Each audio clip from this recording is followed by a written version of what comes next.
내가 산을 향하여 눈을 들리라. 나의 도움이 어디서 올까? 나의 도움은 천지를 지으신 여호와에게서로다.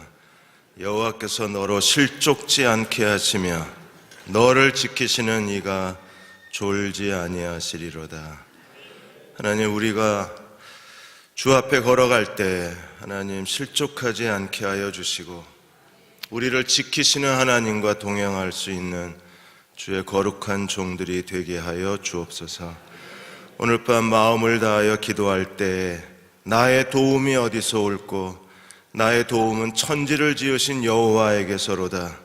시편 기자의 고백처럼 천지를 지으신 하나님이 오늘 밤 종들의 기도를 들으시고 응답하여 주시고, 하나님, 우리는 지금 어떤 길을 가고 있는지를 잘 모릅니다. 하나님께서 우리를 지켜주시고 실족지 아니하도록 하나님께서 돌보아 주시고 하나님이 보호하시는 주의 거룩한 백성 되게 하여 주옵소서.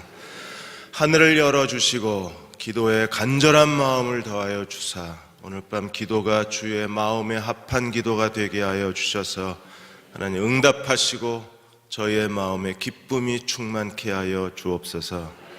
예수님의 이름으로 감사하며 기도하옵나이다. 아멘. 오늘 고등부 아이들이 이렇게 왔네요. 우리 고등부 아이들을 위해서 우리 열심히 공부하라고 더 열심히 기도하라고 주님을 기쁘시게 하는 주님의 참 제자가 되도록 우리 고등부 학생들을 위해서 박수로 격려하겠습니다.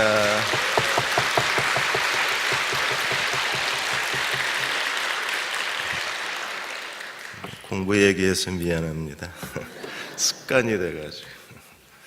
자, 옆에 계신 분 우리 격려하겠습니다. 주님이 실족지 않게 지켜주시기 바랍니다. 인사 함께 나누시겠습니다.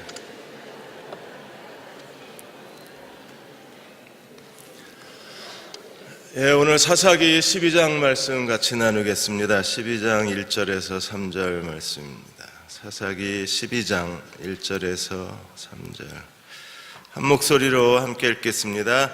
에브라임 사람들이 모여 북쪽으로 가서 입다에게 이르되 네가 암몬 자손과 싸우러 건너갈 때에 어찌하여 우리를 불러 너와 함께 가게 하지 아니하였느냐? 우리가 반드시 너와 네 집을 불사르리라 하니 입다가 그들에게 이르되 나와 내 백성이 암몬 자손과 크게 싸울 때에 내가 너희를 부르되 너희가 나를 그들의 손에서 구원하지 아니한 고로 나는 너희가 도와주지 아니하는 것을 보고 내 목숨을 돌보지 아니하고 건너가서 암몬 자손을 쳤더니 여호와께서 그들을 내 손에 넘겨주셨거늘 너희가 어찌하여 오늘 내게 올라와서 나와 더불어 싸우고자 하느냐 하니라. 아멘. 오늘 입다 마지막 시간입니다. 12장 말씀을 같이 나누겠습니다. 성공학자 맥스웰 몰츠가 성공의 법칙에 대해서 설명을 하기를 한 사람을 정해라. 그리고 그 사람을 한 달 동안 묵상해라.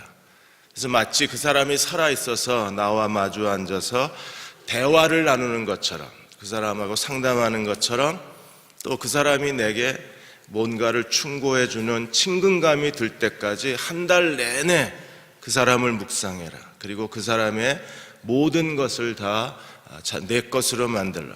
그러면 우리가 자신의 내면의 향상뿐 아니라 자기의 실제적으로 내면의 유능함을 끌어낼 수 있다고 그렇게 가르쳤습니다. 정말 묵상해야 될 사람이 있다면 입다입니다.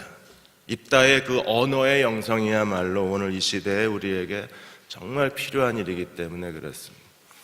야고보서 1장 26절 27절에서 경건에 대해서 하나님이 이렇게 말씀하셨습니다. 누구든지 스스로 경건하다고 생각하고 자기 혀를 재갈먹이지 아니하면 이 사람의 경건은 헛것이라 그랬어요. 그 사람이 겉으로는 믿음이 있는 사람처럼 꾸며낼 수 있어요. 겉으로는 헌신적인 사람처럼 보일 수 있어요. 겉모습으로는 사람들의 존경을 이끌어낼 수 있습니다. 그런데 그 사람의 경건이 진짜냐 거짓이냐는 뭘 보면 알 수 있습니까? 언어를 보면 알 수 있다.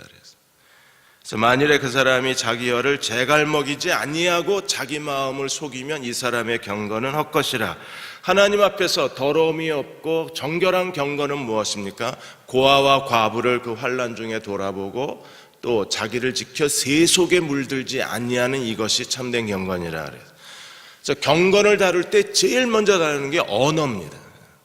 그래서 우리는 입다에게서 이 거룩한 언어의 영성을 배워야만 돼요. 피터 드러커가 이런 말을 했습니다. 가장 중요한 능력이 있다, 사람에게. 그건 모든 게 다 중요하지만 정말 중요한 능력은 자기 표현 능력이라 그랬어요.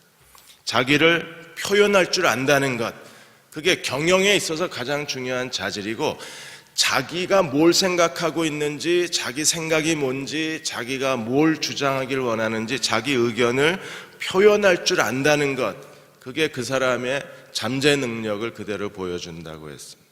그래서 자기 표현 능력은 무형의 자산이고, 자기 표현의 능력은 가장 고급 상품이라 그랬어요. 자기를 향한 가장 뛰어난 마케팅은 표현할 줄 아는 능력이래요. 언어의 능력을 얘기하는 거. 오늘 사사기 12장에서 입다가 무려 에브라임 지파 사람들을 42,000명을 죽입니다. 그래서 일부 사사기를 연구하는 구약학자들이 이게 사사기가 후기 시대로 갈수록 점점 더 이스라엘 안에 내부 분열이 일어나서 형편없는 사사들이 동족을 죽인다, 이렇게 해석을 했어요.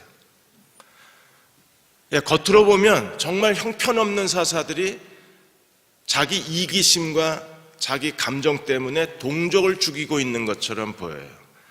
어디서부터 이게 시작이 되냐면 드보라 시대부터, 드보라도 5장에 보시면 드보라의 노래 가운데에 하나님께 헌신된 사람, 하나님께 헌신되지 않은 사람을 이중으로 나눠놔요. 그래서 메로스는 저주하고, 하나님께 헌신된 사람은 이스라엘을 하나님께 함께 나와서 나와 함께 찬양하자고 얘기하고, 그러니까 헌신된 사람은 찬양의 자리에 데려가고, 그리고 함께 전쟁에 참가하지 않은 사람들에 대해서는 드보라가 저주를 퍼부어요. 그래서 이미 드보라 시대에 돕는 자, 돕지 않는 사람이 이중으로 구분이 됩니다. 그러다가 기드온 시대에 가서는요, 숫곳과 분우엘 사람들을 기드온이 어떻게 했습니까? 그들을 다 죽이게 돼요. 왜 그렇습니까? 숫곳과 분우엘 사람들이 기드온이 지금 전쟁을 치러 가고 우두머리를 잡으러 가는데 이 사람들이 기드온을 돕지를 않잖아요. 기드온을 돕지 않았다는 것은 하나님을 무시했다는 겁니다. 그래서 하나님을 업신여긴 거예요. 왜? 이 전쟁은 여호와의 전쟁이고 지금 하나님께서 기드온을 통해서 이스라엘을 구원하고 계신데 그들이 기드온을 거절한 게 아니라 하나님을 거절한 겁니다. 그래서 숫곳과 분우엘 사람들을 보복을 합니다. 근데 일부 구약학자들은 이게 개인 감정이라는 거예요. 자기를 돕지 않았다고 개인 감정으로 죽였다고 그럽니다. 아닙니다. 우리가 성경을 좀 더 자세히 들여다보면 이미 드보라 시대에 헌신된 자, 헌신되지 못한 자로 양분이 되고, 그리고 기드온 시대 때 가서는 헌신되지 않은 사람들을 제거하기를 시작을 하는 거예요. 그러다 입다 시대에 와서 에브라임 사람들은요, 정말 투덜이 족속입니다. 그냥 매사에 투덜거려요. 그러다가 결국에 투덜거리고 입다를 비난을 하다가 입다가 에브라임 사람들을 완전히 제거시켜버립니다. 42,000명이 죽었는데 전부 불평불만에 쏟아놓은 사람들이에요. 이게 하나님 앞에 이스라엘의 죄가 커지면서 점점점 내분이 일어나고 있는 현상, 이렇게 해석해도 좋습니다. 그런데 입다나 기드온 같은 사사들을 형편없는 사사로 몰아붙이고 자격 없는 사사로 몰아붙여서 그들이 개인 감정으로 이스라엘 같은 혈족의 사람들을 죽이고 있다고 해석하는 건 잘못된 해석이에요. 이건 분명히 이스라엘 공동체 안에 있어서는 안 될 사람들을 제거하고 있는 거예요. 에브라임 지파 사람들도 이 사람들이 기드온 시대 때 우리가 이미 봤잖아요. 매사에 와가지고 불평을 늘어놓는 사람들. 이들의 불평이 어디서부터 시작이 됐습니까? 여호수아 시대부터. 여호수아 시대에 여호수아 7장에 보시면 여호수아에게 나와가지고 우리가 이 큰 민족인데 땅을 이거밖에 안 주냐, 제일 넓은 땅을 갖고도. 그때부터 이미 에브라임 지파 사람들은 계속 매사에 불평하는 사람들이었었어요. 그러다가 입다한테 잘못 걸린 거죠. 그리고 나서 나중에 사사기 끝에 가면 베냐민 지파가 몰살 위기에 처합니다. 베냐민 지파 사람들이 거의 2만 몇천 명이 죽고 600명만 살아남아요. 그래서 한 지파가 사라질 위기에 처하게 됩니다. 이제 점점점 이스라엘 내분이 커져서 나중에는 12지파 가운데 하나가 사라질 위기에 처했다. 그래서 이스라엘은 정말 몹쓸 민족이다. 하나님을 떠나서 죄를 저지르다 보니까 이렇게 내분이 생기고 결국 서로가 서로를 죽이는 그런 피비린내 나는 버림받은 공동체가 됐다. 이렇게 해석을 하는 거거든요. 그렇게 해석할 수도 있는데 실제로 베냐민 지파가 그렇게 이스라엘 지파 전쟁이 일어나서 600명만 남기고 몰살을 당한 이유가 어디 있습니까? 악을 저지른 사람들을 베냐민 지파가 두둔을 한 거예요. 그냥 그 사람들을 이스라엘 총회에다 내다 주었으면 5명의 사람을 그냥 내줬으면 끝날 일인데 의리를 지킨다고 그 악을 행한 사람들을 그들이 끌어안는 바람에 지파 전쟁이 일어난 거예요. 결국에 악에 대한 전쟁이었지 같은 혈통 간의 전쟁은 아니었던 거예요. 우리가 하나님 앞에 기억해야 할 몇 가지 일들이 있습니다. 하나는 죄의 속성에 대한 거예요. 여러분, 죄의 속성에서 하나님과의 관계가 깨지면 사람과의 관계가 반드시 깨지게 되어 있습니다. 그래서 하나님과의 관계가 깨지자 사람과의 관계가 깨졌다고 하는 이 죄의 속성적 관점에서 사사기를 들여다볼 때 기드온이나 입다나 나머지 11지파는 정말 타락한 백성이 되는 거예요. 실제로 아담과 하와가 하나님과의 관계가 깨지자 그 다음에 어떤 일이 벌어졌습니까? 창세기 4장에서 가인과 아벨이 서로를 죽이는 일이 일어났잖아요. 그래서 하나님과의 관계가 깨지면 반드시 사람의 관계가 깨지게 돼 있는 거예요. 예수님도 이 관계성에 대해서 예수님도 가르치셨잖아요. 예수님 어떻게 가르치셨습니까? 하나님께 예물을 드리려다가 사람에게 원망 들을 만한 일이 생각이 나면 그걸 내버려 두고 먼저 가서 화해하고 그 다음에 와서 예물을 드리라 그래요. 사도 요한도 요한일서에서 뭐라 그랬습니까? 눈에 보이는 사람을 사랑하지 못하면 눈에 보이지 않는 하나님을 사랑할 수 없다 그랬어요. 예수님도 마태복음 25장에서 뭐라고 말씀하셨습니까? 너희 중에 지극히 작은 자 하나에게 한 것이 누구에게 한 거예요? 내게 한 것이라 그랬어요. 사회복지위원회에서 이번에 구정을 맞아서 또 우리 주변에 있는 내계동에 있는 가난한 사람들한테 쌀을 나누어 줬습니다. 우리가 이거는요 가난한 사람들에게 주는 게 아니라 그건 예수님께 드리는 거예요. 그게 하나님과의 관계, 사람과의 관계에 대한 신학입니다. 그러나 지금 사사기에서 일어나고 있는 일은 하나님과의 관계가 깨져서 인간관계가 깨진 현상으로 해석하기는 조금 뭔가 부족한 느낌이 드는 거예요. 왠지 불편해요. 그렇게 해석하기보다는 오히려 이스라엘 공동체 안에 악을 제거하시는 하나님의 심판으로 해석하는 게 오히려 저희들에게 더 교훈이 되는 거예요. 예수님이 뭐라고 그러셨습니까? 만일에 너희 눈이 범죄하면 어떻게 하라고 그랬어요? 눈을 뽑아버리라 그랬어요. 손이 범죄하면 잘라버리라 그랬어요. 다리가 범죄하면 찍어버리라 그랬어요. 죄에 대해서는 단호해야 되는 거예요. 그러면 사사들이 이스라엘을 이방인의 압제에서 구원할 뿐 아니라 동시에 내부 공동체의 죄악에 대해서도 이스라엘을 구원해야 할 필요가 있는 겁니다. 그래서 드보라 시대 이후부터 외부 적으로부터 이스라엘을 구원할 뿐 아니라 내부의 악한 타락으로부터도 이스라엘을 동시에 구원하고 있는 거예요. 그래서 사사직의 이중 구원이라고 우리가 얘기를 합니다. 우리가 하나님 앞에서 우리 개인의 생활에서도 마찬가지입니다. 우리 안에 하나님을 섬기는 일에 있어서 우리 개인이나 우리 공동체나 이 국가나 아직도 이 악의 요소가 가득해 있다면 이것 때문에 우리가 하나님을 섬기는데 무기력해지고 이것 때문에 우리가 고통을 당하게 되는 거예요. 갈라디아 5장 9절에서 바울이 뭐라 그랬습니까? 적은 누룩이 온 덩이에 퍼진다 그랬어요. 에브라임 지파는 여호수아 시대부터 계속 적은 누룩이에요. 그들은 틈만 나면 와서 자기들의 교만과 우월감과 그리고 자기들의 공로를 내세우면서 자기들 대접해달라고 소리를 지른 게 에브라임 지파 사람들이잖아요. 갈라디아 5장 16절 17절에 너희는 성령을 따라 행하라. 그리하면 육체의 욕심을 이루지 아니하리라. 육체의 소욕은 뭘 거스려요? 성령을 거스리고 성령의 소욕은 뭘 거스립니까? 육체를 거스리니 이 둘이 대적함으로 너희가 원하는 것을 하지 못하게 한다 그랬어요. 육체의 소욕은 어떤 것들이 있나요? 음행, 더러운 것, 호색, 우생숭배, 주술, 원수 맺는 것, 분쟁, 시기, 분냄, 당 짓는 것, 분열, 이단과 투기와 술 취함, 방탕함, 그와 같은 것들 등등등, 이게 육체의 소욕이라 그랬어요.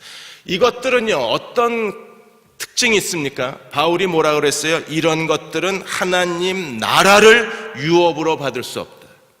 그럼 어떻게 해야 돼? 우리 마음에 이런 것들이 있으면 잘라내야죠. 제거하고 내보내야 되죠. 이걸 성화라고 우리가 얘기하는 거예요. 하나님을 섬기는 데 있어서 이게 육신의 소욕, 성령의 소욕 가운데 우리가 아직도 이런 잘못된 그런 자기 자신을 내버려 두고 하나님을 섬긴다 그러면 이게 정말 힘든 거예요.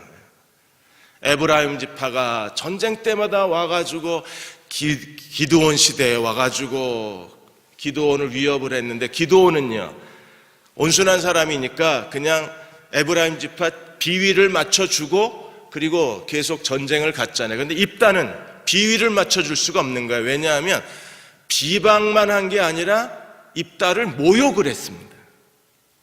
그것도 길르앗 사람들을 통째로 모욕을 한 거예요. 그것 때문에 이제 에브라임 지파하고 전쟁이 일어날 수밖에 없는 거예요. 히브리서 12장 14절에서 16절까지 히브리서 기자도 이렇게 말합니다. 모든 사람과 더불어 화평함과 거룩함을 좇으라. 이것이 없으면 아무도 주를 보지 못하니라. 화평함과 거룩함을 좇는 데 있어서 하나님의 공동체에서 드러나서는 안 될 것, 제거해야 될 것들이 무언가 하면 경계해야 될 것에 대해서 세 가지를 얘기를 하셨는데, 첫째가 하나님의 은혜에 이르지 못한 사람이 있는가, 그 다음에 두 번째, 쓴뿌리가 나서 많은 사람들을 괴롭게 하지 않는가를 살피라 그랬어요. 그래서 그로 인하여 사람들이 더럽혀지지 않게 하라고 했습니다. 세 번째는 어떤 사람입니까? 에서와 같이 망령된 자가 없는가 돌아보라 그랬어요. 하나님의 은혜에 이르지 못하는 사람들, 많은 사람들을 괴롭게 하고 더럽게 하는 쓴뿌리와 같은 사람들, 그리고 한 그릇 음식을 위하여 장자의 명분을 팔아버린 에서와 같이 망령된 사람이 없는가를 살펴보라 그랬어요. 왜 그래야 합니까? 이런 것들이 공동체 전체를 약화시키고 이런 사람들이 곁에 있으면 우리들의 신앙이 크게 손상되기 때문에 그런 거예요. 하나님 앞에 무기력해지고 영적으로 침체가 오고 하나님께 대한 모든 의욕을 다 잃어버리기 때문에 이런 사람들을 멀리하라고 얘기하는 거예요. 그래서 입다가 이런 성화적 관점에서 에브라임 지파 사람들을 제거했다면 이것은요, 입다가 이중 구원의 사명을 다한 거예요. 암몬족 속에서 이스라엘을 구원했을 뿐 아니라 이스라엘 내부에 이런 악한 것들을 제거해버린 거예요. 무엇보다도 제일 무서운 게 이 언어의 죄인 거예요. 에브라임 지파의 이 무례한 언어, 에브라임 지파의 이 성난 언어, 이게 정말 문제가 되는 거예요. 두 남자가 카페에서 커피를 마시면서 솔로몬 군도에 대해서 일어난 그 이야기를 하고 있는데, 목사님이 그 사람들 얘기를 듣고 칼럼을 하나 썼습니다. 솔로몬 군도에서 도끼로 베어낼 수 없는 큰 나무를 어떻게 이 사람들이 나무를 베어내는가에 대한 원주민들의 얘기를 했는데, 원주민들이 아침마다 가서 그 나무를 다 손에 손잡고 나무를 삥 둘러서서 나무를 향해서 큰 소리로 나무를 저주한대요. 매일 아침마다 가서 나무를 큰 소리로 저주를 한답니다. 그럼 얼마 가지 않아서 나무가 시들시들면서 나무가 죽기를 시작을 한대요. 그래서 자기네들이 사람의 손으로 베어낼 수 없는 그 큰 나무, 근데 자기네들이 생존을 위해서 그 나무가 없어져야 될 때에는 그런 방법을 쓴답니다. 그래서 목사님이 이게 사실일까 이러고 칼럼에 썼어요. 여러분 생각은 어때요? 사람의 언어에 그런 독이 있을까요? 예, 독이 있대요. 이게 사실로 입증이 됐습니다. 어떻게 하셨어요? 사람의 이 분노의 언어에 독이 있대요. 에브라임 지파 사람들이 어떻게 했나 보십시오. 입다와 에브라임 지파의 관계 속에서 에브라임 지파가 입다의 승리에 대해서 시기심을 가졌습니다. 왜 그래요? 그들이 10장에서 이미 암몬 족속에게 큰 피해를 당했는데, 이 10장에서 암몬 족속에게 피해를 당할 때 에브라임 지파는 대항도 못했었어요. 그런데 길르앗, 요단강 건너 길르앗 지방에 있는 작은 잡류의 두목인 이 입다, 창녀의 아들인 입다, 잡류의 두목인 입다가 이 암몬 자손과의 큰 승리를 거두게 되니까 아마 시기심과 그리고 자기네들의 잃어버린 명예에 대한 수치심 때문에 그랬는지 와가지고 제일 먼저 한 일이 뭐예요? 불평을 늘어놓습니다. 그래서 12장 1절에 에브라임 사람들이 모여 북쪽으로 가서 입다에게 이르되 네가 암몬 자손과 싸우러 건너갈 때 어찌하여 우리를 불러 너와 함께 가지 아니하였느냐. 우리가 반드시 너와 내 집을 불태워버리겠답니다. 이 사람들 얘기만 들으면 입다가 크게 잘못한 것처럼 보입니다. 입다가 실수한 것처럼 보입니다. 그래서 양쪽 말을 다 들어야 되는 거예요. 입다가 뭐라 그랬습니까? 2절, 3절에서 실상에 대해서 얘기를 하는데 내가 너희를 불렀는데 너희가 오지 않았다. 너희가 오지 않은 걸 보고 내가 목숨을 바쳐서 하나님과 더불어 싸워서 이스라엘을 암몬 족속의 손에서 건져내었거늘 왜 지금 와서 나하고 싸우고자 하는, 암몬과 싸우고자 할 때는 가만히 있던 이제 와서 왜 나하고 싸우냐고 입다가 에브라임 지파에게 큰 소리를 얘기를 하는 거예요. 언어에 무능한 사람들은 하나님께도 무능해요. 하나님께 신실한 사람들은 언어에도 신실한 사람이 되는 거예요. 어떤 사람들의 말들은요, 대화를 나누면 대화가 길어질수록 자꾸 사람을 힘겹게 하는 사람이 있고, 어떤 사람은 대화를 나눌수록 마음의 기쁨과 즐거움이 넘쳐나는 사람들이 있어요. 남자들하고 대화할 때는 잘 이해가 되는데 여자들하고 대화할 땐 또 잘 이해가 안 될 때가 있어요. 저만 그런 게 아니라 영국의 셰필드 대학 인지학 연구소에서 실험을 했습니다. 남자가 대화를 할 때는요, 남자들의 대화는 그냥 띠디딕 하고 단파로 간대요. 그래서 누구라도 다 알아듣는데요. 근데 여자의 대화는 단파가 아니라 오케스트라 공연 같대요. 그 안에 트럼펫, 바이올린, 첼로 다 섞여서 두두두둑 하고 나오니까, 그래서 여자의 말을 들을 때 머리에다 다 이거 꽂고 조사를 했는데 남자의 대화를 들을 때는 빨간불이 하나인데 여자의 대화를 들을 때는요, 이 여자의 목소리를 듣는 순간에 빨간불이 수십 개인데가 커지는 거예요. 그래서 남자가 여자 말을 못 알아듣는 데입니다. 근데 여자끼리 얘기할 땐 잘 통한대요. 자기네들이 다 불이 켜지니까. 근데 우리는 불이 하나만 켜져야 알아듣지, 이게 여러 개가 켜지면 무슨 의도로 얘기하는지를 모르는 거예요. 지금 에브라임 지파 사람들은 무슨 의도로 얘기하는 걸까요? 이게 오케스트라 공연이 아니라 그냥 단파예요. 기분 나쁘다는 겁니다. 지금 자기네들이 인정을 받지 못했다는 거예요. 자기네들의 교만과 우월감이 채워지지 않았다는 겁니다. 기드온 때는 어떻게 했습니까? 그렇게 시비를 걸어가지고 기드온이 너희가 더 큰 일을 했다. 그래서 에브라임 지파가 기드온보다 훨씬 더 업적을 쌓았다는 게 그 다음날 KBS 9시 뉴스에 나왔잖아요.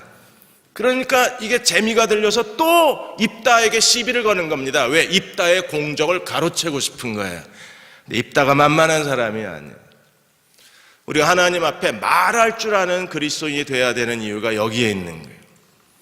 제가 몇 달 전에 어느 한 가정 얘기를 드렸습니다.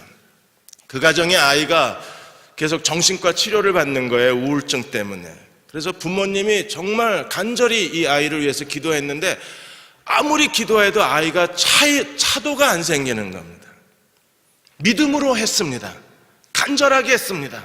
진심으로 기도했습니다. 그런데 애는 점점점 우울증이 커져가는 거예요. 그래서 어느 날 이 부부가 하나님 앞에 예배드리다가 하나님, 왜 기도하는데 아무 일도 일어나지 않나요? 우리가 뭘 잘못하고 있나요? 우리가 뭐 빠뜨린 거 있나요? 왜 그런가요? 하고 있는데 갑자기 마음속에 자기네들이 계속 이 상황에 대해서 불평만 늘어났지 한 번도 이 상황에 대해서 감사한 적이 없다는 걸 깨달아요, 아버지가. 그래서 아내한테 내가 오늘 예배드리다 생각해 보니까 내가 지금 우리 고통에 대해서 감사한 적이 없는데 여보, 우리 이제 감사합시다. 그러자 당신이나 감사하라고. 지금 감사가 나오냐고. 기도도 간신히 하고 있는데 당신은 감사할 수 있냐고. 아내가 버럭 소리를 지른 거예요.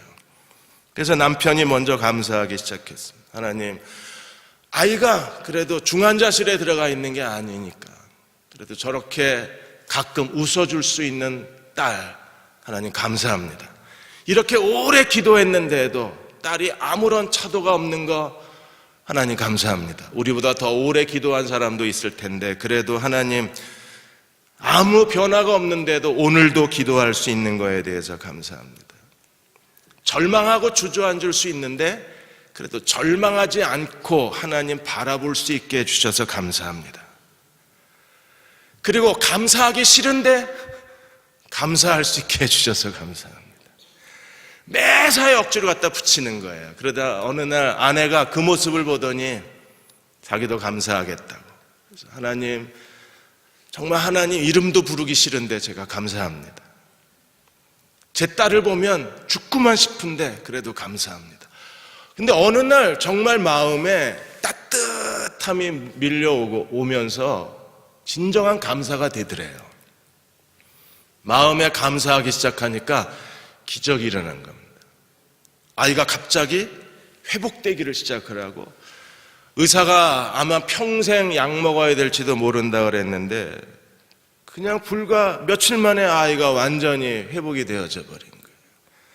그 아이와 함께 예배를 드리면서 온 가족이 진정한 감사를 하나님께 드린 겁니다. 그게 언어의 유능함이에요. 하나님 앞에 골로새서에서 가장 많이 반복되는 말이 무엇입니까? 그리스도의 이름으로 감사하라, 그리스도의 이름으로 감사하라, 그럼에도 감사하라. 이게 언어의 힘이, 언어의 거룩함이 거기에 있는. 에브라임 지파 사람들은 왜 이렇게 몰살을 당했습니까? 비방하다가. 그래서 4절에 보시면 입다가 길르앗 사람을 다 모으고 에브라임과 싸웠으며 길르앗 사람들이 에브라임을 쳐서 무찔렀으니 이는 에브라임의 말이 너희 길르앗 사람 본래 에브라임에서 도망한 자로서 에브라임과 므낫세 중에 있다. 도망자들이 모여서 강을 건너서 요단 동편에다가 자기네들 나라를 세운 게 저 길르앗 사람이라는 거예요. 길르앗 사람들 인격적으로 모욕을 했습니다. 길르앗 사람들을 정면에서 비난을 했어요. 도망자들이라는 겁니다. 그리고 그들이 세운 나라는 믿을 수가 없다는 겁니다. 쟤네들이 완전히 하나님의 언약을 어기고 있고 요단 서편만 언약의 땅이지 쟤네들은 언약의 땅이 아니라는 거예요. 여러분, 이건 정말 인격적 비난이잖아요. 더군다나 하나님 앞에서 언약적으로 비방을 하니까 입다가 그걸 참을 수가 없는 거예요. 그래서 입다가 길르앗 사람들 다 모으고 에브라임과 전쟁을 선포하고 요단 나루턱을 지키고 그리고 그 요단 나루턱에서 에브라임 사람을 골라내서 다 죽인 겁니다. 에브라임 사람들의 또 다른 언어의 무능이 무엇입니까? SH 발음을 뭐예요? 쌀 발음을 못하고 살 이럽니다. 쉽볼렛 그래야 되는데 십볼렛 이래요. 그래서 요단 나루턱을 입다의 군대가 딱 지키고 쉽볼렛 이러면 십볼렛 이러면 이건 죽인 거예요. 갱상도 사람들 쌀 이게 안 되고 살 그래서 죽은 사람이 4만 2천. 비방의 말처럼 두려운 게 없어요. 베드로전서 2장 1절 2절에 그러므로 모든 악독과 모든 괴율과 외식과 시기와 모든 비방하는 말을 내어버리고 갓난아이와 같이 순전하고 신령한 젖을 사모하라. 이는 이로 말미암아 너희로 구원에 이르도록 자라나게 하려 함이라. 우리가 하나님 말씀에 집중하지 못하는 이유가 어디 있나요? 하나님 말씀에 우리가 자신의 전부를 내던지지 못하는 이유가 어디 있습니까? 왜 말씀에서 은혜를 받지 못하나요? 우리 안에 괴율과 악독과 시기와 모든 비방하는 말이 있으면 이 비방하는 말이 하나님의 말씀을 막아버리기 때문에 우리는 하나님의 말씀을 더 이상 사모할 수 없게 되는 거예요. 여러분, 사람과 막 싸우고 말을 함부로 막 하고 막 남을 비난하고 남에게 막 폭언을 퍼붓고 와서 앉았으면 설교가 들려요? 안 들려요. 마찬가지로 비방의 말을 가지고 있는 사람들은 이미 하나님에게서 멀어진 것이고 하나님 말씀에 가까이 갈 수가 없는 거예요. 그들 스스로 이미 갈 수가 없어요. 왜냐하면 하나님 말씀에 대한 사모함을 잃어버렸기 때문에. 입다는 더 이상 이 사람들을 내버려 둘 수 없어서 그래서 전쟁을 일으키고 이 함부로 말하는 그리고 너무나 사람들의 마음에 큰 상처를 주는, 모욕적으로 말하는 이 에브라임 사람들을 다 제거해 보기로 작정을 한 거예요. 여호수아 시대부터 이 사람들은 계속 불평과 비방과 비난의 언어의 사람들이었는데, 결국에 입다 시대에 와서, 왜요? 입다는 언어의 영성의 사사였기 때문에 만일에 입다가 이 사람들을 그냥 내버려 두면 이게 언어의 영성이 아닌 거예요. 이 잘못된 언어, 그리고 이 어두운 언어, 사람들의 마음이 악한 언어는 제거해 버려야, 그래야 입다가 언어의 영성을 가진 사사가 될 수 있는 거잖아요. 정태기 교수님 얘기를 다시 한번 꼭 해드리고 싶습니다. 부모의 언어, 이 동묻은 부모의 언어가 자녀들의 인격을 병들게 하고 있기 때문에 결국에 부모님들은 자기네들이 자기 자식들에게 함부로 말한 이 말 때문에 자녀들의 인격이 병들었는데, 그게 왜 내 아이가 이런지를 잘 모르는 거예요. 그래서 정태기 교수님은 4개의 언어가 있다고 그랬습니다. 첫째가요, 입술의 언어입니다. 입술의 언어는 잔소리예요. 이건 분노, 짜증, 온갖 잔소리. 아이들에게 아무리 짜증을 내고 아이들에게 분노하고 아이들에게 잔소리를 늘어놔야 이게 아이가 잔소리로 아이가 바뀌는 게 아닙니다. 오히려 아이들의 영혼에 점점 더 어두움이 커져갈 수밖에 없는 거예요. 머리의 언어가 있습니다. 정보와 지식을 전달해 줍니다. 막 제 시간 쳐놓고 이렇게 살면 안 된다고 교훈하고, 그렇게 머릿속에 아이가 어떻게 살아야 되는지 온갖 객관적 지식, 인생관의 지식, 그렇게 머리를 채워준다고 해야 아이의 삶이 변화되는 건 아니에요. 가슴의 언어가부터가 우리가 정말 필요한 언어입니다. 가슴의 언어는요, 공감해 주는 거예요.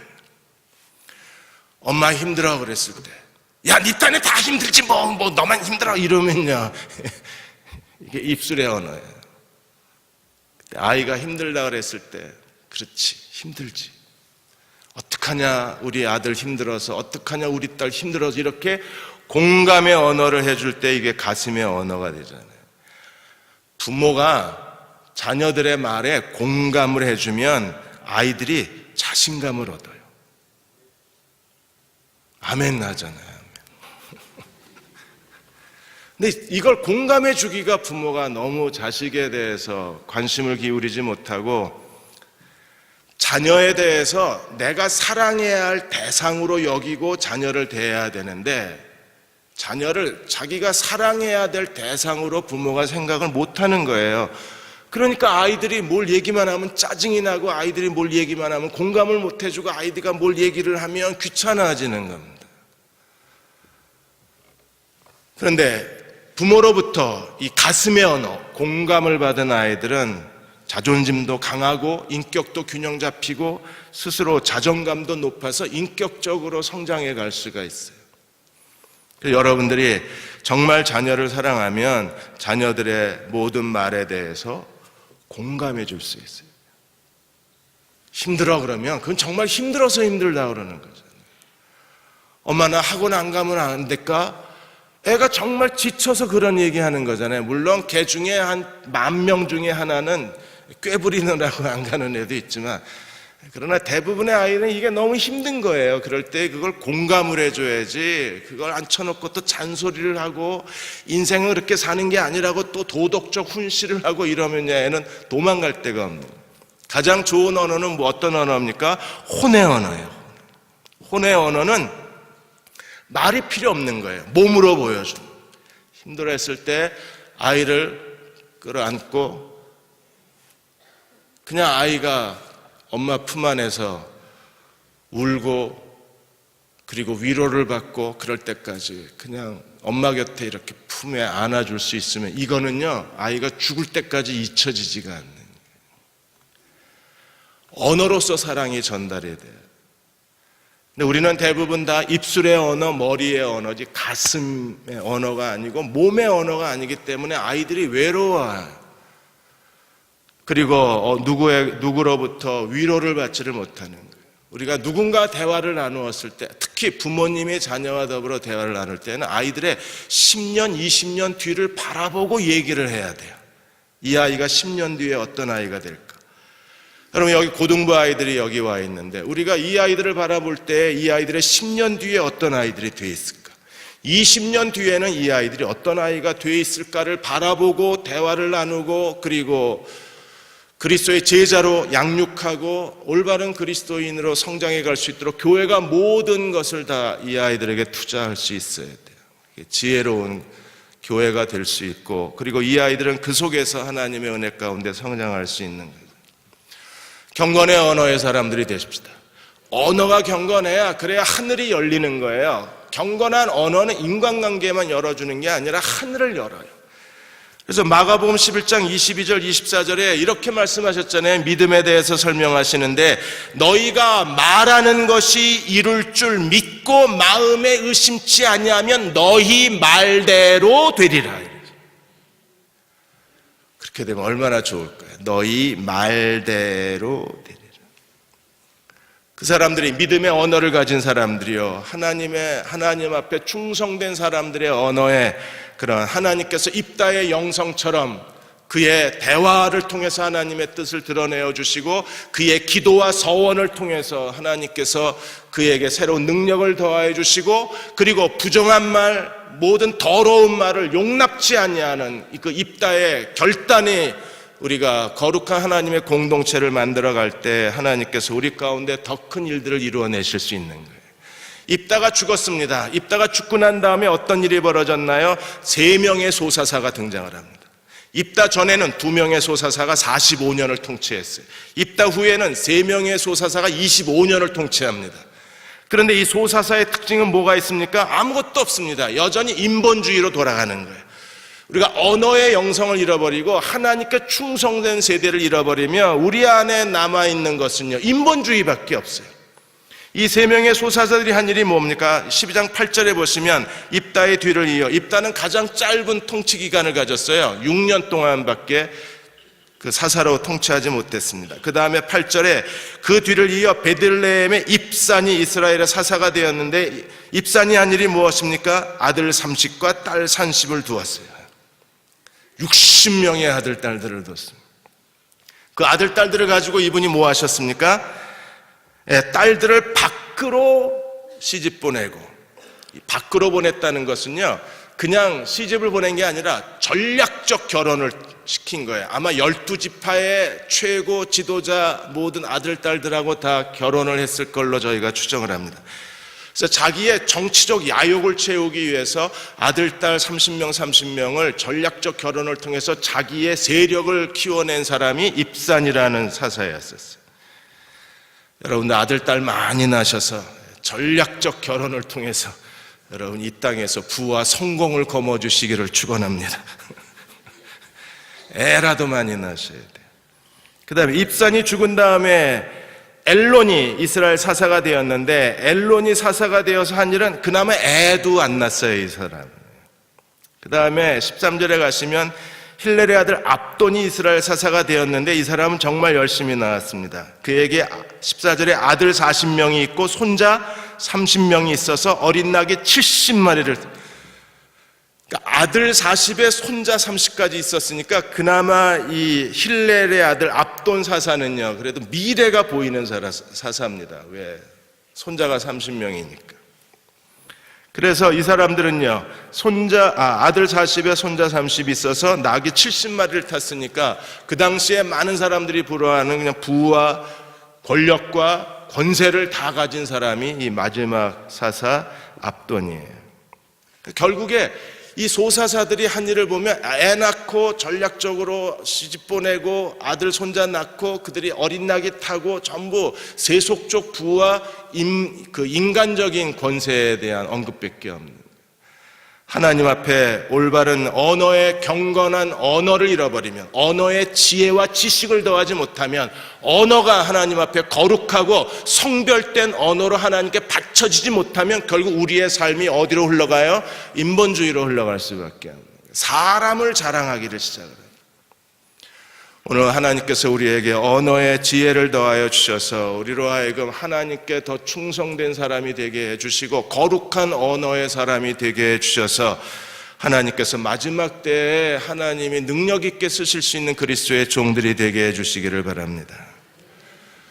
이번에 한 대학에서 미국에서 구강암으로 죽는 사람이 1년에 8,000명인데 구강암 세포를 죽이는 아주 손쉬운 방법을 찾아냈어요. 녹차를 드시면 돼요. 그러니까 녹차를 먹으면 구강암 암세포만 죽인대요. 녹차 성분이. 오늘부터 부지런히 드세요. 구강암이 걸린 사람도 이게 효과가 있대요.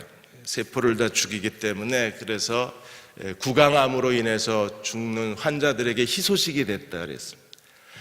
여러분, 입에 암이 걸려요. 그게 한 해에 8,000명, 미국에서는. 그런데 입에 암이 걸린 사람보다 더 암적인 사람들이 있습니다. 어떤 사람들이요? 에브라임 지파처럼 함부로 말하는 사람. 그 언어에서 우리가 벗어나서 하나님께 귀하게 거룩하게 쓰임 받으시는 저와 여러분이 되시기를 주의 이름으로 축원합니다.